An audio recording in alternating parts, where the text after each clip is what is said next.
नमस्कार. मी athletics YouTube channels यावरून आपले हार्दिक स्वागत करत आहे. जसे की आपण पाहत आहात, मी आपल्याला सांगू इच्छितो की बांधकाम कामगार पोर्टल योजनाद्वारे जे कोणाला नंबर आपले अपडेट करायचे आहेत, पण त्याच्यामुळे काही तुम्हाला अडचणी उद्भवत आहेत, त्या अडचणीबद्दल मी तुमची उदाहरणं सोडवण्याचा प्रयत्न करत आहे. तर तुम्ही ते फॉलोअप घ्या. आता जसे आपण पाहत आहेत, आपलं हे गुगल पोर्टल चालू झालेलं आहे आणि हे गुगल पोर्टल चालू होताच इथे आपल्याला MahaBOCW हे ऑप्शन इथे दाखवित आहे. हे ऑप्शन इथे MahaBOCW हे पोर्टल लॉग इन केल्यावर first page construction worker registration या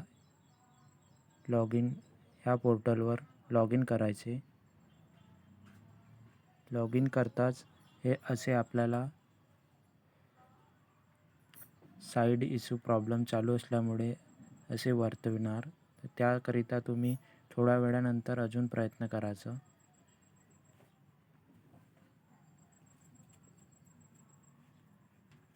असे पोर्टल लॉग इन झाल्यावर तुम्ही लिंक डिस्क्रिप्शनमध्ये यायचं. लिंक डिस्क्रिप्शनमध्ये एडिट हा ऑप्शन सिलेक्ट करायचा. एडिट ऑप्शन सिलेक्ट केल्यावर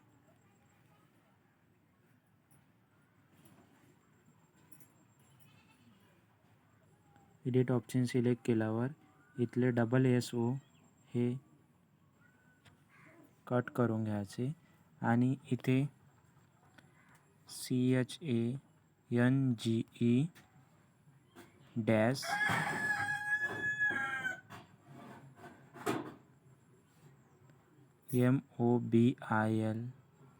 mobile DETAILS डिटेल्स या पद्धतीने मोबाईल नंतर डॅश करून NUMBER नंबर ह्या पद्धतीने तुम्हाला लिंक डिस्क्रिप्शनमध्ये लिहून घ्यायचे आहे. .in/ नंतर मग ते लगेच लॉग इन करायचे आहे.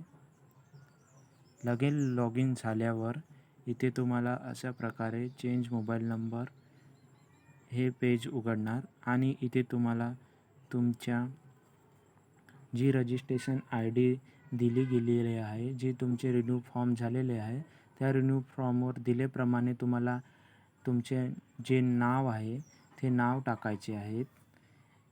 अगदी तशाच प्रकारे तुम्हाला नाव इथे एंटर करायचे आहेत आणि तुमचे नाव इथे एंटर केल्यावर तुमचे इथे जे रजिस्टर्ड आधार नंबर आहे ते टाकायचे आहे.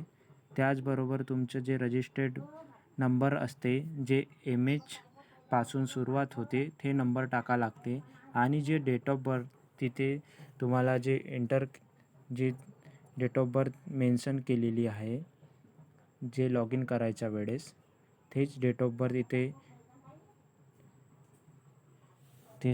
बर्थ इथे मेन्शन करायची आहे. सोबतच IFSC कोड जो तुम्ही लॉग इन पेज क्रिएट करताना आणि जो बांधकाम कामगार योजने रिलेटेड जे तुम्ही कागदपत्र दिलेले बँके रिलेटेड, तेच IFSC कोड आणि तेच अकाउंट नंबर, सोबतच जो तुम्हाला आता करंटमध्ये जो मोबाईल नंबर चेंज करायचा आहे तो मोबाईल नंबर आणि जो इथे एंटर केलेला आहे तोच कन्फर्म मोबाईल नंबर इथे एंटर करायचा. नंतर अपडेट मोबाईल नंबरवर हा ऑप्शन दिसतो, तिथे क्लिक केल्यावर तिथे सेंड OTP म्हणून ऑप्शन येणार. ते लगेचच केल्यावर तुमचा जो नंबर तुम्ही इथे अपडेट करायचे आहे तुम्हाला, ते लगेचच अपडेट होणार. धन्यवाद. तुम्हाला व्हिडिओ आवडल्यास लाईक करा आणि चॅनलला सबस्क्राईब करा.